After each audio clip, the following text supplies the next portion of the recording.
Hello, and welcome back to another episode of Imperfect Marketing. I'm your host, Kendra Corman, and today I have Verhalen. She is a content marketer, SEO strategist, and author who loves telling your story and coming up with a strategy to get it in front of your ideal clients so that you can make magic together. Welcome, Allison. Thank you so much for having me. So I'm super excited to have you here because I am a humongous fan of content marketing. I have chosen podcasts as my preferred method of content creation, but I used to be a blogger mostly because I'm a pretty good writer. So I really liked that. Can you tell me a little bit about why people should be blogging for their business? Yeah, well, so many reasons. It's like where to begin. First of all, SEO, which for those of you who don't know stands for search engine optimization. I like to talk about it as making Google your friend so that Google will show you to the people who are looking for you.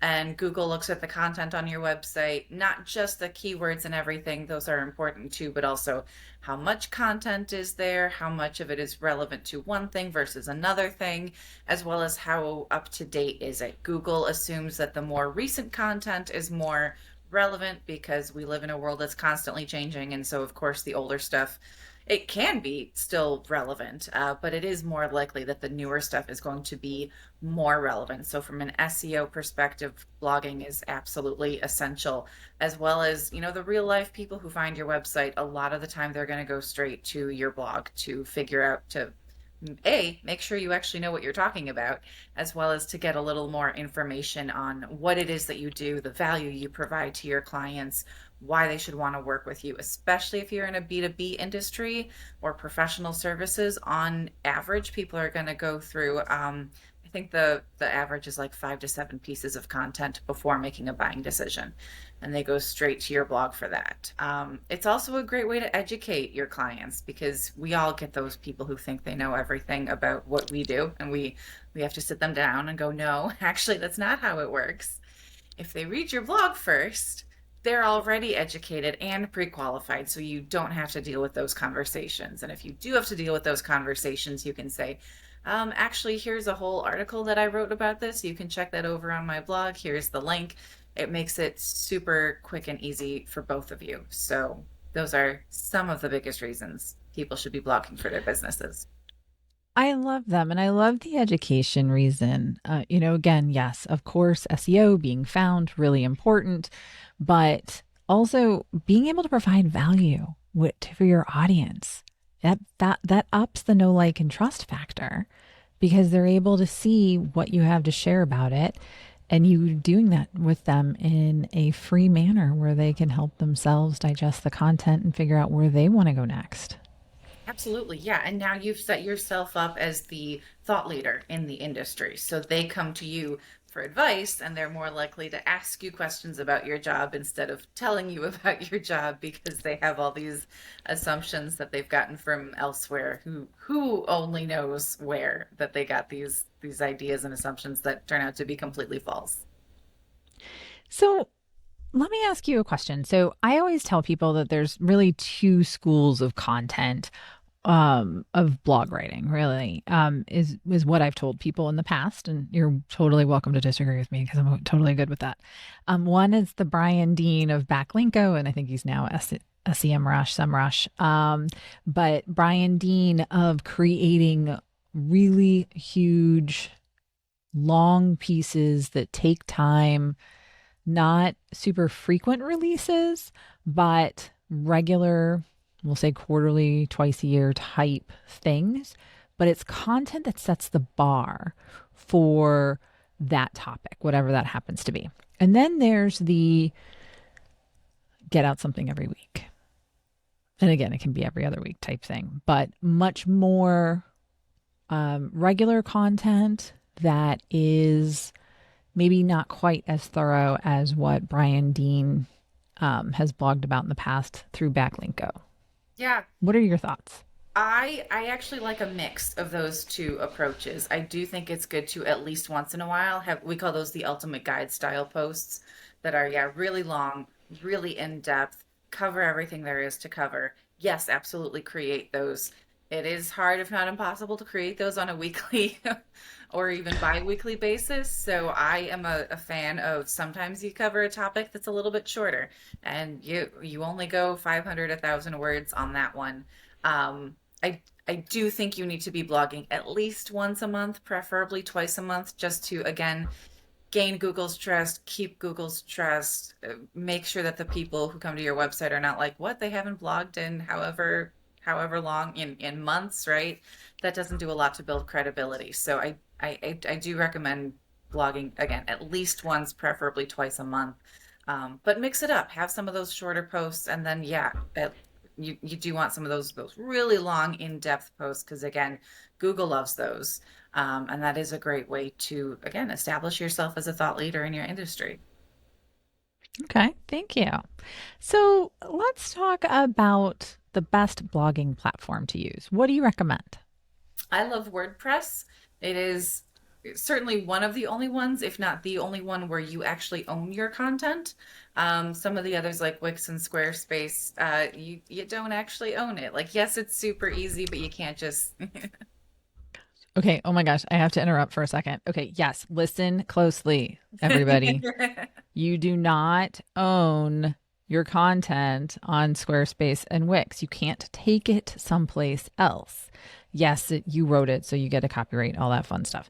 But you don't own it. You can't move it other places. You have to continue to pay Wix and Squarespace to keep that going. So sorry. I just So needed to reiterate that because it's really, really important. it's And I have that really, really conversation with people on important. a regular basis. Yeah, and I think people go for ease over owning your content, which I get it. We're all trying to do a million things as business owners. It's super tempting to go the easy route, and there is value to that. But you spend so much time and effort creating your content or so much money hiring someone like me to create it for you. You got to make sure you own that content, which means, yeah, having it on a WordPress website so that you own it. I know some of the other popular platforms are like Medium. Some people just publish it, push it out on social media, and they call that their blog, and that's not a blog. Again, Medium can be a great way to get in front of people. I always recommend using social media to distribute your content. But again, don't publish your content there because again, you don't own it. And we don't know what the future of that social media platform holds. If they change their algorithm, if they get bought out by a crazy billionaire, and suddenly it's a totally different platform from what it was, right? Now And you now it's X. yeah. Yes. Now you have no way to get that content back. So always own your content and have a few different social media channels where you can distribute it. So, yes, I love that. I always tell people social media is rented land, you own email marketing. That goes the same with a lot of these other sites. You don't own LinkedIn. So, if you're doing LinkedIn articles, it's a great place to post articles depending on where your target audience is, but you don't own that. They could take it down at any time. They don't have to show it to their audience. There's a million and a half ways to really make sure that you own your content. And WordPress websites are not that expensive. They're really not. You can get them built really inexpensively. Well, and they have a lot of themes that are customizable, easy to use. Um, I know I work in SEO, but I don't actually consider myself a tech savvy person. I might have to stop saying that because of all the techy things I do now. But I was, again, afraid of WordPress for a while because I heard that it was more for the people who wanted to do stuff on the back end. But WordPress makes it really easy for you to cut and paste and add plugins that do whatever you want and just don't go overboard on the plugins because that can get you into problems. Yeah. Preaching to the choir here. I think I was just updating my plugins this morning and I was like, crap. I sort of need to look and see if I'm using all of these still. And I Yeah. might need to like Yeah. take one apart. Sometimes you got to call the herd a little bit. The plugins are so much fun though. I know. Okay. If you actually use them all. Now, when it comes to search engine optimization, I think a lot of people struggle with keywords, identifying keywords, I've found a few sites and people that I've worked with, they've basically optimized their entire site for one keyword or two keywords. And I'm like, no, you're confusing Google. So what advice do you have for people looking to make friends with Google and on keywords and identifying them and how many they should have? Yeah, I don't think there's one answer as to how many you should have. I do absolutely recommend having one main keyword for your website as well as for each piece of content you create. So every time I write a blog post, it's okay, what's the target keyword is the one keyword or phrase that I'm most heavily targeting. But yeah, then there's supporting and related keywords that are also sprinkled throughout the content. So it's never going to be just the one keyword or phrase. How can I narrow this down into a few minutes? First and foremost, yeah, get a good keyword research tool. I use SERPstat. That is my favorite. It's pretty affordable. Make sure that you've got something with a decent search volume. I mean, we all love the thousands of searches per month words. Those are few and far between, but at least 100, 200 searches per month.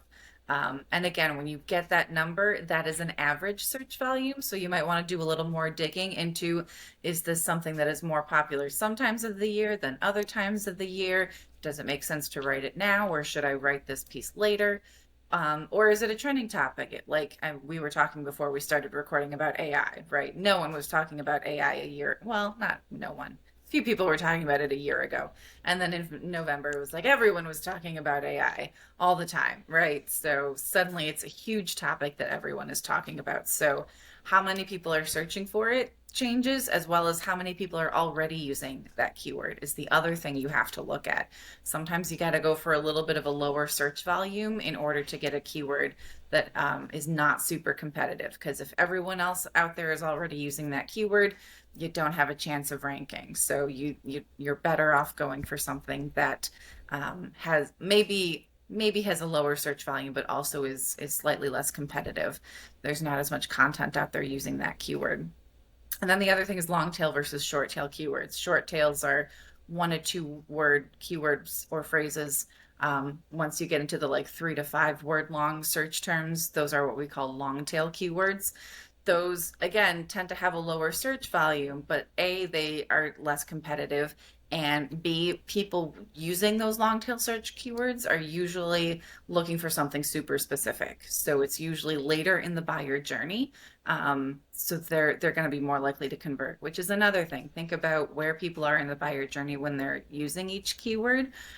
Is it an informational keyword? Are they just trying to figure out what this is, or are they shopping? Are they ready to buy or getting ready to buy? Because that will help you determine your call to action for the piece, but it will also help you determine, is this a good keyword for a blog post or for a sales page? Well, and I think it's also really important. One thing that you pointed out is what they're using. Yes. So I run into a ton of people. I spend a lot of time in the insurance industry, and the insurance industry loves to use technical terms. Their Yeah. insureds do not. Yeah. Their insureds are looking for house insurance, not homeowners insurance. They're looking for car insurance, not necessarily home and auto, so you really want to think about the words that your target is using and the phrases that they're searching for when you're optimizing and selecting keywords, because you want to use the words that they use, not the words you use. Absolutely. Yeah. I write for a lot of attorneys, and sometimes they have strong feelings about using the word attorney versus lawyer. So my backup is always to go straight to the keyword research tool and go, are people looking for attorney or are they looking for a lawyer? Because you gotta have that data to back it up. It can't just be like, well, I like this term more. It's like, well, good for you. That's not what people are searching. Exactly. If you're okay with it just being for you, it's fine. It Yeah, can be there. exactly. Okay. So, no, so I love that. Again, I think you really want to understand your audience, what they're searching for, and then go from there. If you don't know what they're searching for and you're not super clear on it, again, I'll tell you what I tell everybody is talk to them. Talk to your target audience and ask them questions. I was working on a product for content marketing, And I was asking people, what do you call it? Well, once I started using the word content marketing, they're like, oh, I can't think of another word for it. Well, none of my target was using the term content marketing because they didn't really know what that was. They were using words like blog, podcast, things like that, the actual content itself, rather than an overarching umbrella. They really didn't know and were never typing in content marketing. So, That's the other thing to keep in mind too is so the keyword research tool can tell you what some people are searching. That's not necessarily going to be what your specific audience is searching. So as much as I love my keyword research tool and I use it all the time, there is no replacement for, yeah, just talking to your clients and your ideal prospects. Find out the words that they're using to describe what you do because that's what they're going to use to look for you. yeah, it's huge. It's probably the most important thing you can do. Hmm. So, what should people be blogging about? Because I think one of the biggest objections that I hear to blogging, well, there's two I hear regularly. Well, actually, I should say three. So, one is I'm not a good writer, which I love, and I'm like, yeah, you're fine. The second one is that they don't know what to blog about or to write about, and then the third one is that they've been working on a blog for 6 weeks. 6 weeks was not enough time. Let me start there. It takes at least a month or two just for Google to go through and categorize and index all your content and get an idea of what you're all about.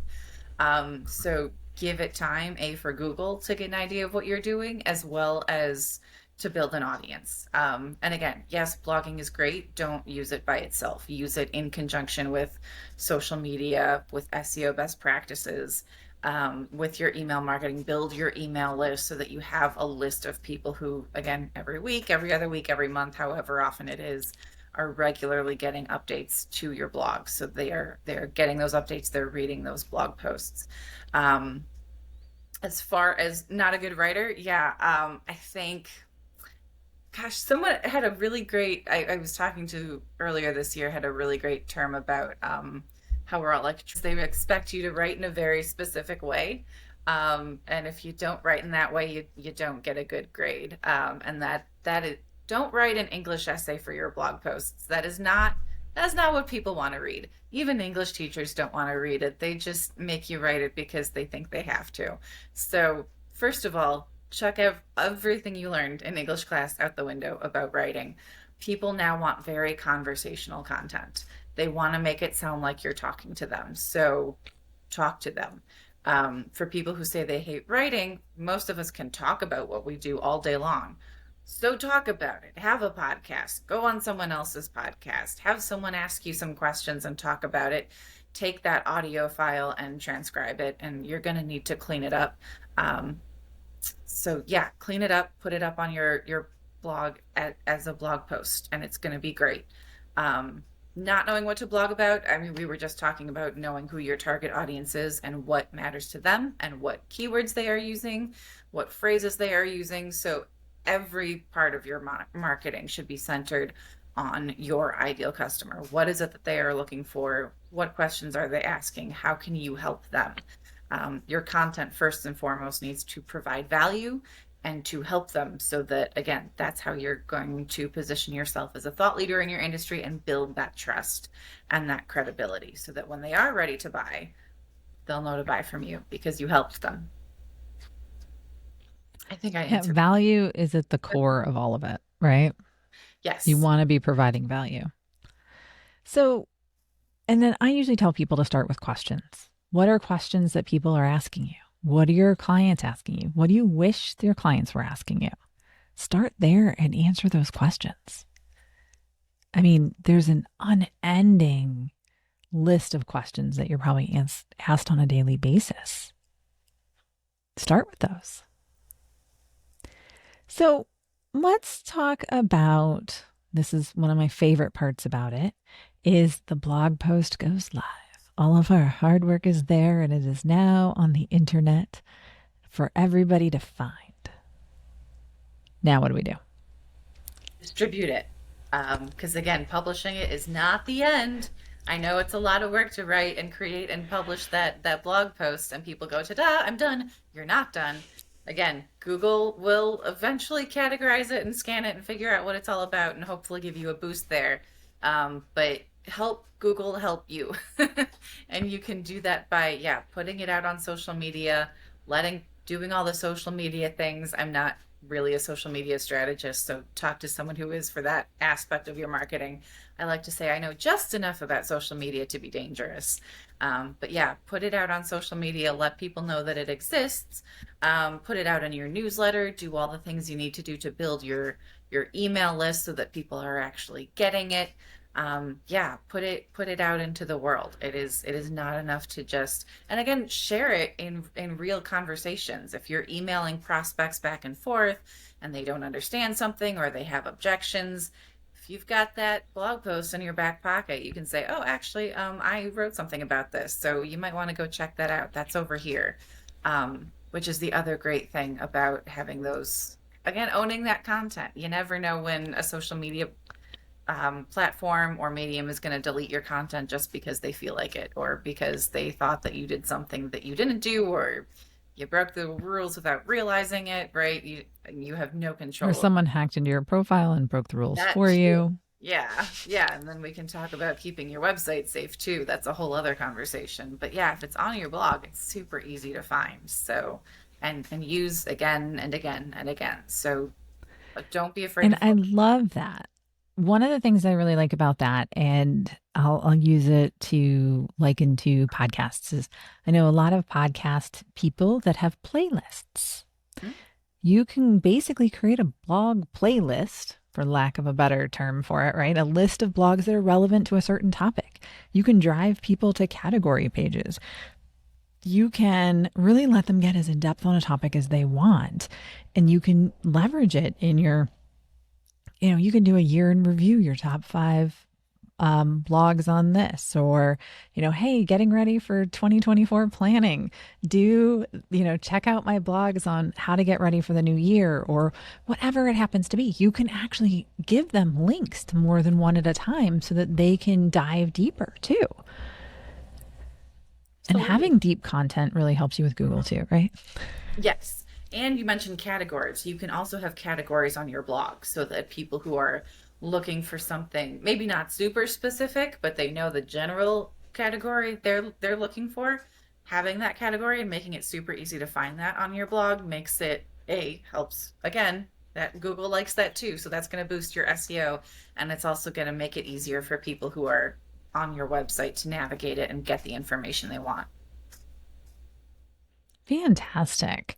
Thank you so much, Allison, for joining me and spending time to talk about blogging because I am a big fan of content generation. Before I let you go, though, as you and I both know, marketing is anything but a perfect science. And I'm sure all my listeners have figured that out by now because I ask this question of all of my guests. Since we're on the show called Imperfect Marketing, what has been your biggest marketing lesson learned? To not be afraid of the technology. Like I said, if you had told me when I started, because I did get started in this through the writing side and loving writing and got an opportunity to write blog posts, and I was like, "What? I can get paid to write? Seriously? Yeah, sign me up." Um, if you had told me then that I would need to learn SEO in order to pursue this, I would have been too intimidated to even try. Um, Fortunately, tried anyway. Ignorance really is bliss sometimes, or into SEO. The more I did blogging professionally, the more I learned that you really can't do it without SEO and vice versa. For me, it started with keywords, doing a little bit of keyword research and finding out what people were and were not searching for, or searching for one word more than another. And I was fascinated. I actually thought it was really cool. So now, I mean, who would have thunk that now it would be one of my favorite parts of my job? So don't be afraid to do that research and to try those new things, even if you think it's not in your wheelhouse. And progress is always better than perfection. Get the Yes. content out there, you can edit it later, That's the right? beauty of the internet. I mean, people say stuff never dies on the internet. A, yeah, it dies all the time. But B, you can go back and change it and re-upload it, update it, republish it, whatever. It's never the final word.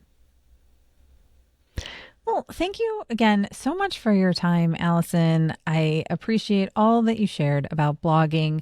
I hope that everybody listening, learn, or watching on YouTube got something out of what Allison shared. And if you did, I would love it if you would rate and subscribe wherever you are listening or watching. That always helps me out too. If you want to connect with Allison, we'll have a link to her website in the show notes, but you can visit that at avwritingservices.com, learn a little bit more about her and the services that she offers. So if it's something that you're not interested in pursuing and would like to outsource, Allison would be a great person to chat with to learn more about. Thank you again so much for tuning in. I totally appreciate it, and I hope you have a great rest of your day.